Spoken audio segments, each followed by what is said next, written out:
Depuis quelque temps, cela nous trottait dans la tête, habiter ce lieu.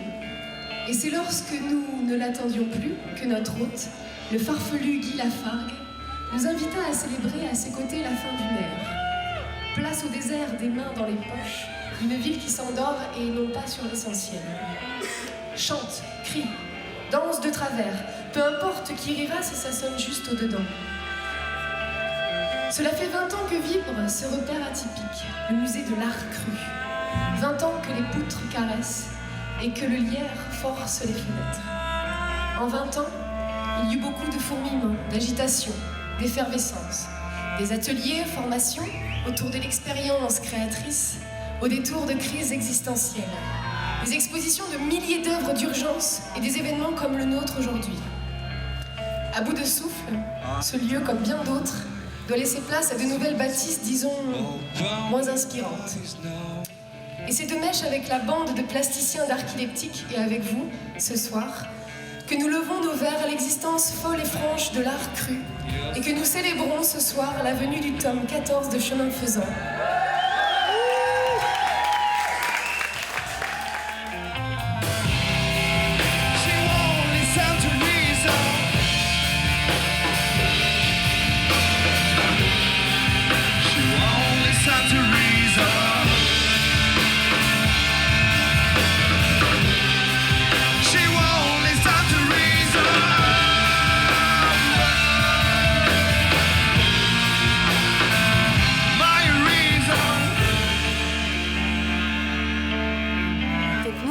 Collectif Pas Commun.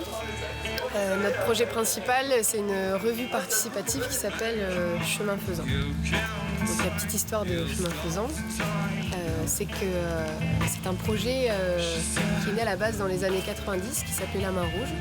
Donc c'est les parents de Prune qui ont créé ce projet. Et nous, on a repris le flambeau. Donc Prune d'abord et Clément qui se sont inspirés de leur idée de départ.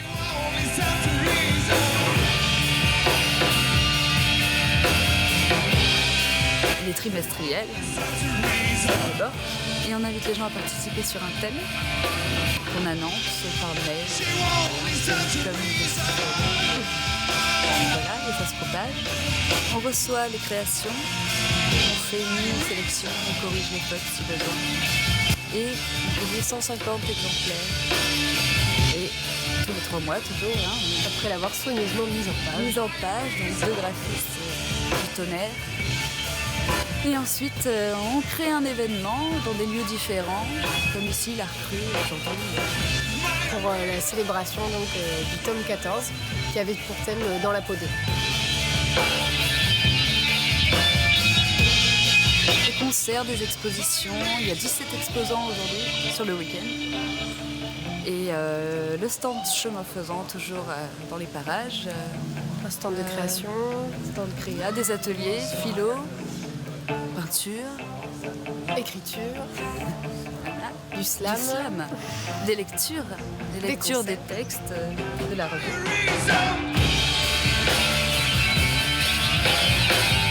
L'idée, c'est de mélanger un peu tous les arts, de se réunir pour échanger, pour décortiquer les acquis, bousculer le déjà fait, essayer de cheminer entre le rêve et l'action.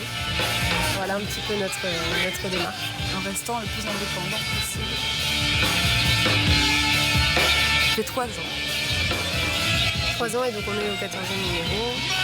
Et là, donc c'est le 15e qui est en cours, avec comme thème Conte augure, Dame bleue. Donc le thème, c'est vraiment un point de départ pour les participants et ça doit vraiment pas être pris comme une contrainte. C'est pour donner une impulsion, un élan, ça peut être pris vraiment, enfin voilà, après il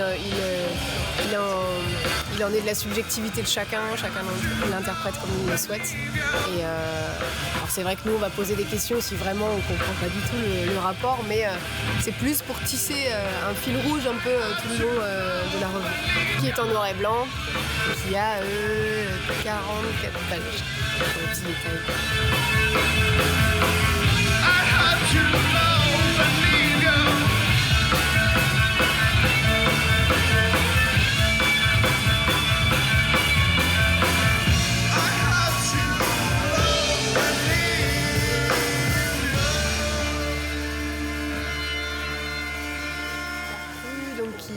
c'est un lieu, un musée, qui est aussi un lieu de formation et d'exposition donc, de Guy Lafargue, qui a eu plusieurs employés il y a une dizaine d'années et qui va fermer les portes, et on est en train de célébrer le dernier événement malheureusement. À savoir que Guy a travaillé avec des gens en difficulté. Voilà, donc c'est vraiment des ateliers d'expression. On travaille avec soi, voilà, sur soi, sur l'argile, la peinture, la terre, le papier mâché. Oui, voilà, on peut peut-être aller faire un tour d'ailleurs à l'intérieur. Hein, c'est parti. Allez.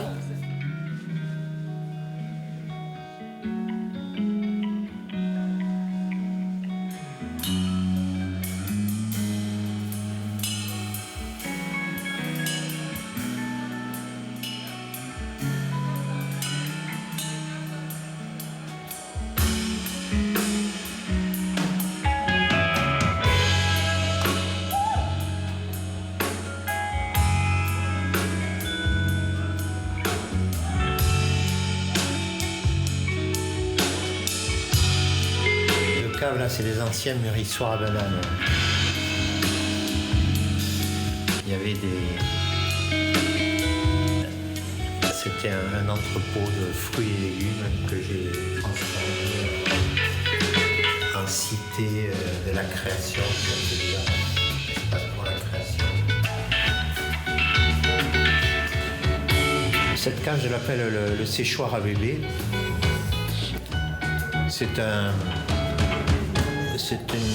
ex-voto rendu pour les mamans qui tuent leur bébé à la naissance.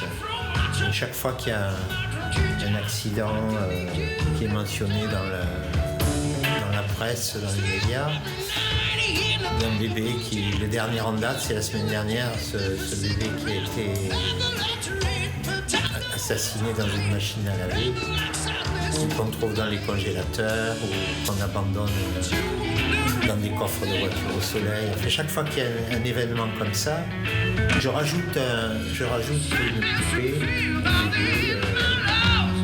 donc c'est le séchoir à bébé. C'est les restes, c'est une sorte de célébration noire, quoi.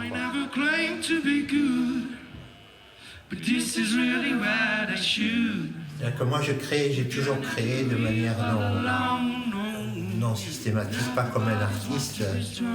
J'ai créé par crise. Et à chaque fois que je traverse pour moi personnellement des crises existentielles un peu sévères, je trouve le chemin de représenter tout ça dans le dessin, la peinture, l'écriture, l'argile. Pour moi, c'est pas une œuvre artistique, c'est une création tout à fait nécessaire pour pouvoir, moi, garder un certain équilibre. Des périodes, c'était avec l'argile, d'autres avec le dessin, d'autres avec l'écriture, d'autres avec la sculpture, le collage beaucoup, l'assemblage. Je fais des livres aussi, des livres objets. Vos influences, vous aimez disons que c'est pas des influences, ça a plutôt été des autorisations. Pour moi, le grand déclenchement, ça a été le surréalisme. C'est-à-dire d'un mode de création dicté par l'affectivité, par la vie affective, par ce que les psychanalystes appellent l'inconscient. Pour moi, c'est une création en prise directe avec mon histoire enfouie, avec l'inconscient, la vie inconsciente. C'est très direct, j'y vais franco, j'ai pas d'inhibition pour créer. Le lieu ici aussi a été très important, parce que ça fait 25 ans que notre association avait acheté ce lieu, et c'est la fin de ce lieu puisqu'il a été mis en vente judiciaire parce qu'on n'avait plus la capacité de financer notre existence sociale. Donc ici, c'est un centre de formation et secondairement, c'est un lieu d'entrepôt. Je travaille beaucoup, moi, avec les travailleurs sociaux, les éducateurs, les soignants de psychiatrie pour leur apprendre à créer des ateliers pour soigner les personnes, prendre soin des personnes avec lesquelles ils travaillent dans leur métier de soignant. Comme vous dites, votre travail est très direct, c'est que la pensée elle arrive à l'aboutissement de l'œuvre et c'est pas la pensée qui... C'est pas la pensée qui est à l'origine de l'œuvre, c'est plutôt l'inverse. C'est l'œuvre qui est à l'origine d'une pensée, qui permet de construire une pensée de ce qui est arrivé à la personne. C'est un langage très primitif, en fait, très primordial autour de cette notion d'art cru. L'art cru, c'est ça, quoi. C'est le langage primordial, c'est la création à l'état natif, avec des personnes qui n'ont pas, pour la plupart, qui n'ont pas de formation artistique. Oui. Donc j'ai amusé. Donc il y a ici une petite échantillon, mais j'ai près de 1500 œuvres pour lesquelles je dois trouver un lieu. À partir de 3 semaines, il n'y aura plus rien ici. Ce lieu va être transformé en espace d'habitation, d'appartement et tout ça. L'argile, ça a été mon premier langage de création, vraiment, quoi. Après l'écriture, j'ai commencé par l'écriture, mais ma véritable découverte de l'expérience créatrice, ça a été avec l'argile comme langage de création. Là, je me suis défoncé complètement, quoi. J'ai des œuvres là qui datent de 1970. Donc j'ai commencé il y a vraiment 40 ans, quoi, 45 ans même, 70, oui, 40 ans. Et puis je continue chaque fois que j'en ai l'occasion dans mes stages. J'ai toujours la même préoccupation autour du corps, de la sensualité, de l'amour. Il y a beaucoup de douceur et beaucoup d'angoisse dans le traitement avec l'argile.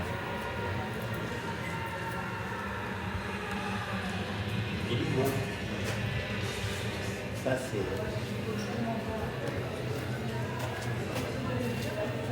la course d'escargot, c'est le titre.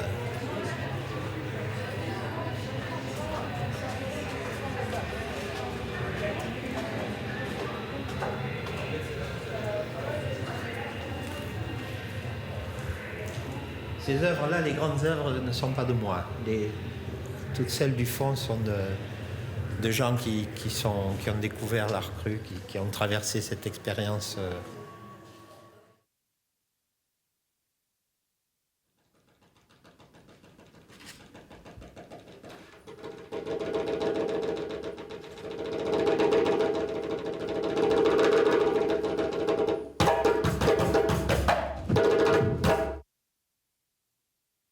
Bonjour, moi je ne vais pas faire de poésie, je vais vous raconter une petite histoire, on appelle ça un criquet craqué. En fin de compte, c'est une histoire, c'est une façon qu'on a de raconter les histoires à la Réunion, ça.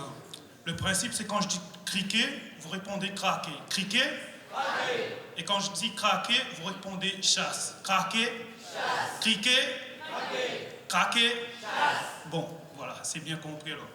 C'est l'histoire d'un gars et tout, il se retrouve en plein désert. En plein désert et tout, avec son 4x4 et tout, en plein Paris-Dakar. Criquet? Craqué? Et du coup, là, son 4x4 tombe en panne. Le gars réfléchit, il dit, comment je vais me sortir de là, mon 4x4 il est en panne, quoi. Il regarde là, il y a que du sable, du sable, du sable. Il regarde là, du sable, du sable, du sable. Il regarde là, du sable, partout, partout. Et là, il regarde derrière son dos, il voit un vendeur de chameau. Il dit, là, je vais faire une bonne affaire. Il va voir le vendeur de chameau et tout. Il dit, monsieur le vendeur de chameau,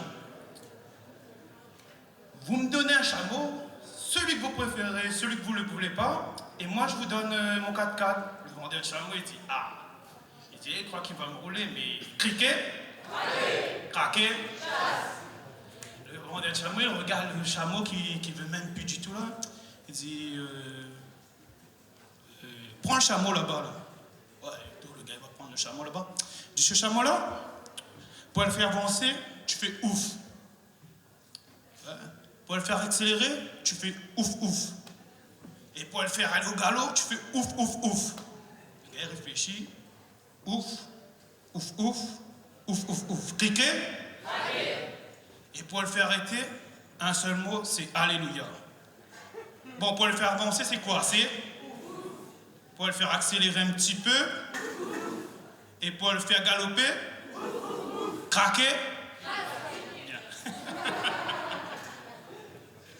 Le gars, il prend le chameau et tout. Il prend le chameau, catac, catac, catac, catac. Et ben, comment le chameau il avance? Le chameau il avance pas, il fait ouf avant que le chameau il avance. Il fait ouf, le chameau il avance, catac, catac, catac, catac, catac. Le gars il dit, ah là je suis un petit peu pressé là. Je réfléchis, je veux le faire avancer un petit peu plus. Du coup il fait ouf ouf, le chameau il accélère un petit peu, catac, catac, catac, catac. Le gars il réfléchit, il dit, ah ouf ouf, le chameau il avance comme ça direct alors. Allez, je vais le faire galoper au galop là. Le gars il fait ouf ouf ouf, là le chameau tac tac tac tac tac tac tac tac tac tac tac tac tac, cliquez. Le chameau il galope, il galope, il galope, il galope, il galope, il galope. Et à un moment donné, le gars il voit une falaise. Et là il ne se souvient plus comment il faut faire pour arrêter le chameau. Comment il faut faire pour arrêter le chameau, c'était? Mais lui il savait plus ça quoi. Il était là, il est là. Et au corps du Christ, Sainte Marie, Mère de Dieu, il récite toute la prière, il passe par toutes les religions, halal, bak, toutes. Il s'en souvenait plus, quoi. Criquet. Et là, le chameau, il s'approche, la falaise et tout. Et il arrive juste ça, quoi. Le chameau, il est là. Alléluia, le chameau, il reste juste ça, quoi.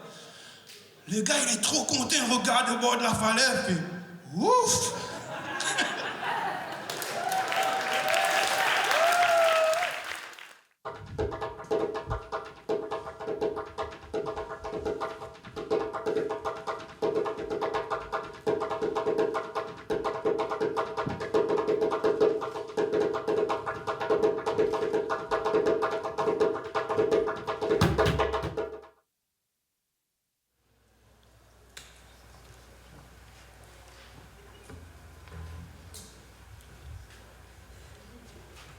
Aujourd'hui,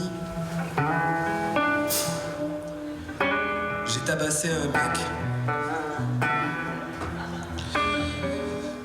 J'ai tabassé un mec que je ne connaissais pas. Un mec de nulle part. Un inconnu, quoi.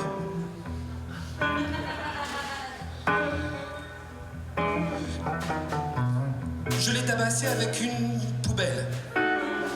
Comme ça. Je lui ai balancé à travers la gueule. Il est tombé au sol tout de suite. Putain. J'aurais pu m'arrêter là, mais non. J'ai continué. J'ai continué à taper avec la poubelle, dans la gueule et dans la poitrine comme ça. Un inconnu, putain.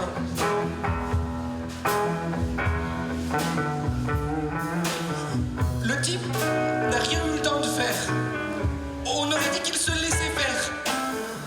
Ça m'a encore plus énervé, putain. C'est de sa faute. J'aurais pu m'arrêter s'il s'était mis en rogne. J'aurais pu avoir peur, quoi. Mais non, le type ne bronchait pas. Il recevait et fermait sa gueule.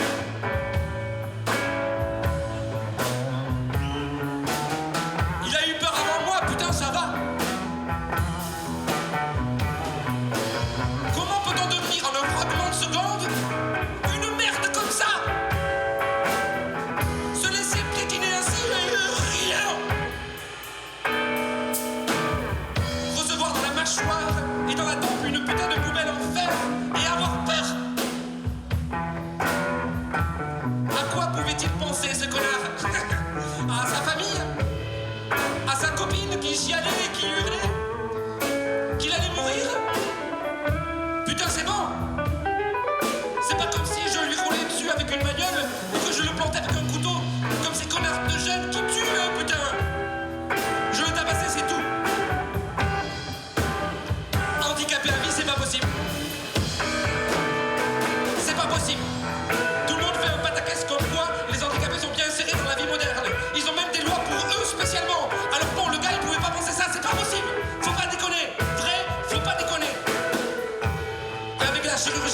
il change tout, les seins, la bouche, le nez, le ventre, le cul, la bite, tout. Alors bon, faut pas déconner. C'est comme si je voulais bien le tabasser. Qu'il comprenne qu'il ne crée rien là, malgré tout ça. Et cette connasse qui continue de hurler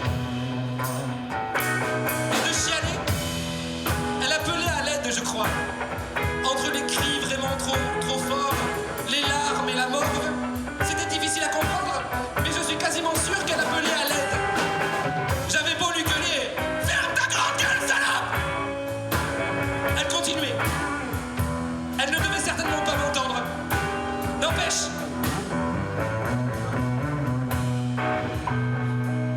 N'empêche. Personne n'a branché. Qu'est-ce qu'ils foutaient, les autres? Ils voient un type se faire défoncer la gueule comme ça pour rien, et avec une poubelle par-dessus le marché, et ils s'en branlent, putain! C'est horrible! Ils tournent la tête et ils s'en branlent! Tant qu'on ne voit pas, on n'est pas vu. Il faut garder son âme d'enfant, mais il y a des limites, putain. Personne! Et pourtant, il y en avait du monde. S'ils étaient tous venus, je me serais fait dessus, c'est sûr. Mais non, rien. Même pas un bruit. À part les hurlements de la bonne femme, les coups de poubelle et mes gémissements. Elle était lourde. Très vite, il y eut une sirène de flic. Au son, l'ambiance de la place changea. Il y eut une sorte de soulagement. Même les cris de la connasse s'étaient légèrement atténués. Et moi-même, j'ai ressenti une paix s'installer. Une lumière au bout du tunnel, comme on dit. J'allais enfin m'arrêter, et à mon tour, je me serais fait tabasser. La caisse de flic s'approche, arrive à fond vers nous, sur la route à côté, nous dépasse et continue son chemin. Et le son s'éloigne. Putain de merde! Ça m'a foutu tellement les glandes que j'en ai chialé! Et c'est ce connard qui allait continuer à s'en prendre plein la gueule! Ces cons de flics de merde! Il devait aller secourir une femme battue ou bien aller faire un constat devant l'étalage d'une épicerie parce qu'un clochard a fauché 2 bières à 4 € pièce, putain! Et après ça, toujours rien. Toujours pas un paumé pour le tirer d'affaire. Encore, je peux comprendre qu'on ne fasse rien lorsqu'une bonne femme se prend une raclée par son homme ou qu'une mère défonce sa gamine. Et encore moins quand des types se déchaînent sur leur chien. Ça, c'est des histoires de famille ou de couple. On n'a pas interféré. Il y a toujours une raison. Même si on a trop bu. Alors que là, rien. Rien de visible pour les autres, en tout cas. Il était là, j'étais là. Je chope la poubelle. Putain. Pourquoi cette poubelle était décrochée? Normalement, c'est fixé avec des vis. Ces trucs de la commune. Mais non, il y a toujours des cons qui cassent. Ces enfoirés de délinquants, ils défoncent notre belle ville. Si elle était restée accrochée, jamais je me serais amusé à dévisser la poubelle. Et puis je ne suis pas comme ça, moi. Je tiens à vivre dans une ville propre, putain.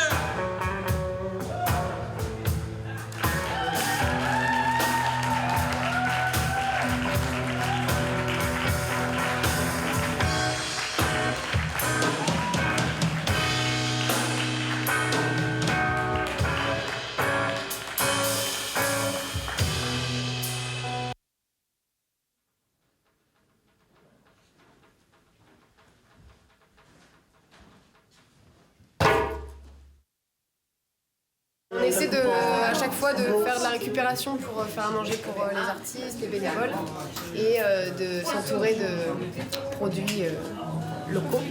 Ah oui, parce qu'il faut savoir que les artistes qui viennent jouer ici jouent bénévolement la plupart du temps. Pour être défrayés ou pour tellement peu. Pour 3 fois rien. Voilà. Donc ça c'est énorme. Donc on les nourrit bien. Voilà, ils On boivent les abreuve bien. Et puis on va continuer le couloir parce que... Donc l'atelier peinture qui a l'air de fonctionner.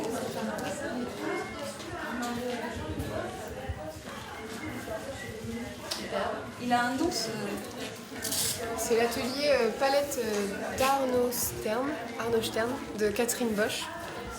Et c'est un plaisir pour nous d'avoir des vision. Des personnes qui interviennent et qui peuvent animer des ateliers parce qu'on essaie vraiment de recentrer toujours les événements autour de la revue. C'est jamais évident parce que c'est toujours les concerts, les spectacles qui priment, parce que voilà, ça fédère, les gens viennent en masse pour boire des coups et voir des concerts, mais on aimerait vraiment un maximum Centrer l'attention sur la revue. sur l'écriture, sur Voilà. Donc des choses à revoir. petit à petit. Voilà, sur la durée. Donc là, c'est l'installation de Juliette Pellinard et Lola Salarden, membres d'Archileptique.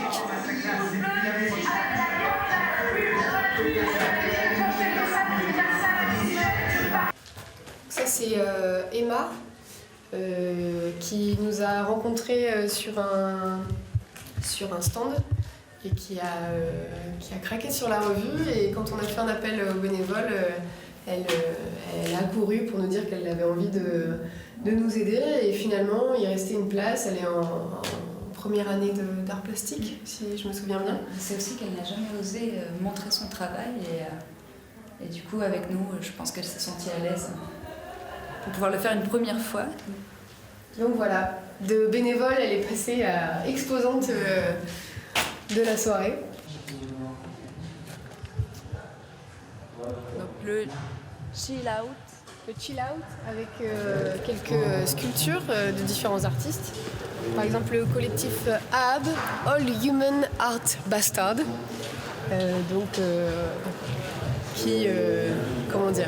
Qui représente, qui sculpte des robots. Tous différents avec des noms assez originaux. Il y en a un autre ici. Ça, c'est le Pancho. Une petite construction pour suspendre les brèves. Une petite phrase courte qui sortent de nos têtes et voilà, histoire d'amener un petit peu de créativité dans l'espace.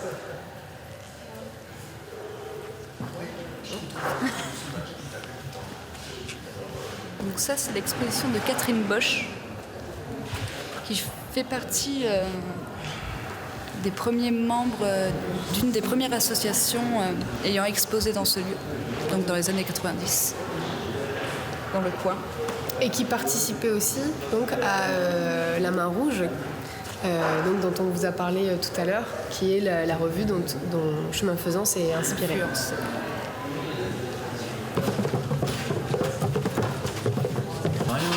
Donc voilà, nous arrivons au stand Chemin Faisant.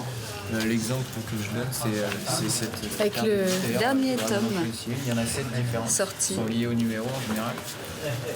C'est un marque-page, parce que raisonnable. Voilà, donc, oui, donc en fait, on a décidé de ne pas signer les œuvres à la fin de chaque page et de plutôt préférer un sommaire qui répertorie donc tous les artistes. Et au sein de ce sommaire, vous pouvez trouver les sites internet des artistes et comme ça, ça met vraiment en avant les gens qu'on a envie de faire découvrir. Et aussi, ce qu'on apprécie dans ce parti pris qu'on a pris, c'est que l'œuvre prime sur le nom qui les signe. Donc voilà, c'est... Ça nous permet aussi de faire des mises en page Comme ça, principalement. sans signature. Sans signature. Ça mêle vraiment les créations. Et du coup, le site internet aura aussi un peu cette fonction de pouvoir être une plateforme pour faire connaître les artistes. Donc chaque artiste qui aura participé aux inaugurations auront une page qui leur sera dédiée avec des vidéos, des liens internet pour pouvoir les retrouver facilement. Et voilà, nos petits, une petite carte de visite marque-page réalisée par notre graphiste Richard qui est là. Et La Main Rouge. Ah voilà, La Main Rouge. La Main Rouge, donc noir et blanc à l'intérieur, couverture couleur. Après, nous, justement, Avec peut-être un petit peu plus d'écrit. Quelle année déjà? On va voir comment ça, c'est on appréhende la chose, tout ça. 95. Et quand on se déplace, Ça a commencé en 90. 30 francs. Voilà, et ça a duré 5 ans. enfin, bon, on Lunaire rajoute la atypique maison. marginal avec illustration, nouvelle réaction, observation, urgence, gaillardise, etc.